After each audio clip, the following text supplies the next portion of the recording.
When Chad saw his father, he immediately ran over to him, stumbling as he went. He looked like a real mess, his face was swollen and bruised, and blood trickled down his mouth. "How did you end up like this?" Felix frowned, his expression darkening. As a leader of one of the 4 largest gangs in Millsburg, he was considered an underground overlord. His son had always been the bully, never the other way around. Now that his son has been messed with, it went without saying that he was fuming. "I didn't have a choice, Dad. I ran into the greatest idiot today who had zero respect for the Charging Tiger Gang. He attacked me out of the blue. Look what he did to me. Look at my face. You have to get revenge for me." Chad wailed miserably as he ratted on Dustin. "Who's the insolent bastard who dared to underestimate the power of the Charging Tiger Gang?" Felix snarled. "It's him." Chad pointed his finger at Dustin and said, "He slapped me over and over. My head is still buzzing from the pain. You scumbag. How dare you hit my son?" I'll dash. When Felix followed Chad's pointed finger, he suddenly froze and cut himself off in the middle of his threats. "It's him." At the sight of Dustin, all his hair stood on ends, and he felt his skin crawl.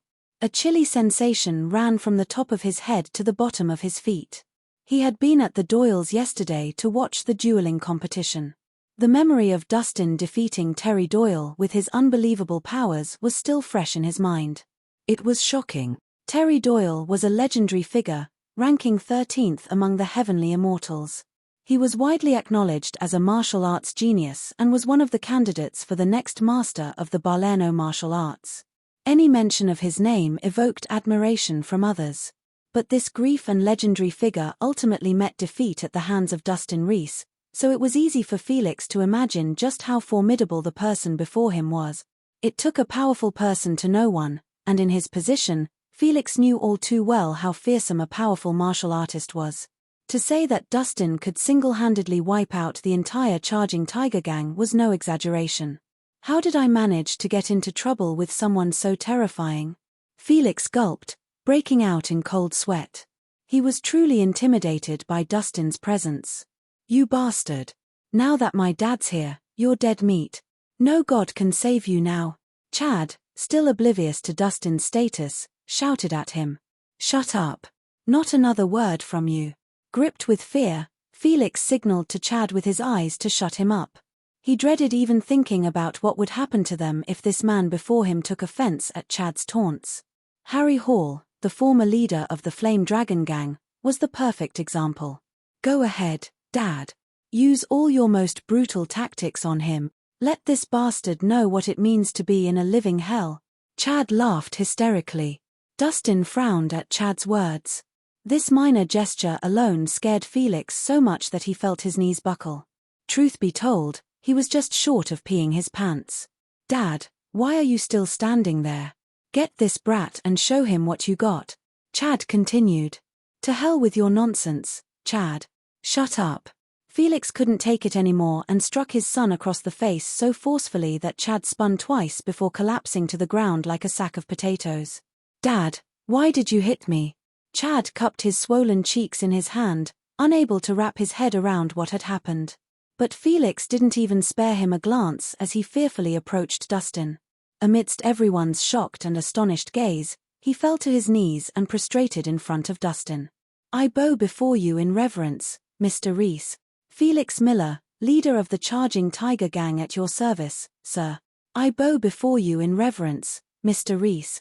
Felix Miller, leader of the Charging Tiger Gang, at your service, sir." As the crowd watched, Felix fell to his knees and prostrated before Dustin.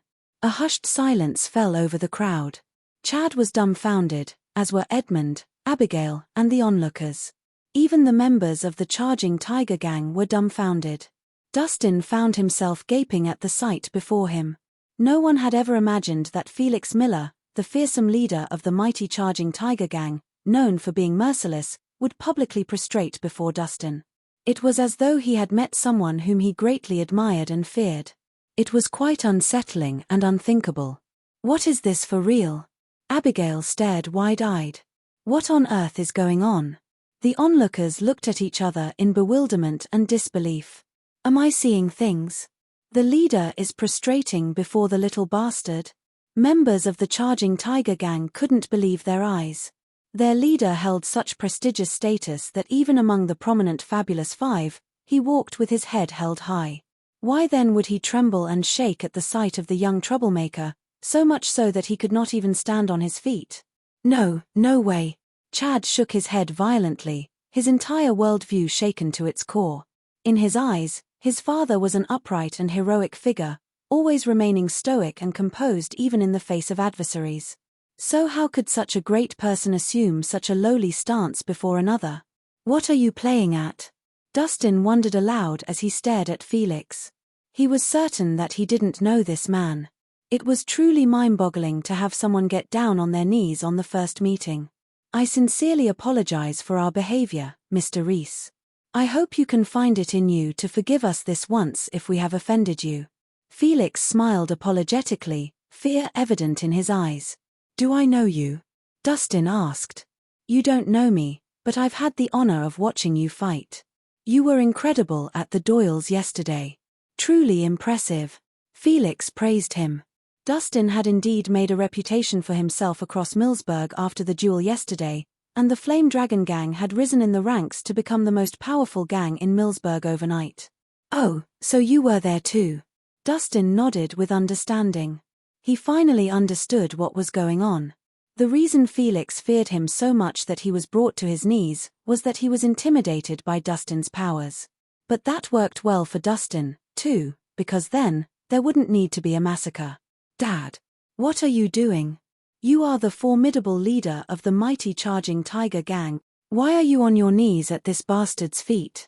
When Chad finally came to his senses, he immediately ran up to Felix and demanded an explanation. Shut up. Felix's expression darkened as he jumped to his feet and gave Chad 2 slaps across the face. You insolent child. Apologize to Mr. Rhys right now, or I'll skin you alive. Me? Apologize to him? Why should I?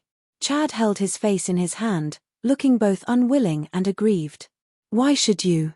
Because he's the leader of the Flame Dragon Gang, that's why. And because he's defeated Terry Doyle. Is that reason enough for you? Felix roared. What? He's the leader of the Flame Dragon Gang? Chad stood frozen in place upon hearing that. His previous defiance was replaced by complete awe. Though he had never met Dustin in person, he had certainly heard of him. Dustin had shown up at the dueling competition as the leader of the Flame Dragon Gang at the Doyles yesterday, intimidating everyone with his presence. Even the elderly master of the martial world personally went up to him to greet him. His talent and strength had marked him out as a person who would undoubtedly emerge as the champion, earning the awe and admiration of countless people. No wonder his father feared him. So this was the impressive figure who nearly turned the Doyle family upside down. With a thud, Chad's knees buckled, and he, too, fell to his knees under the astonished gaze of the onlookers.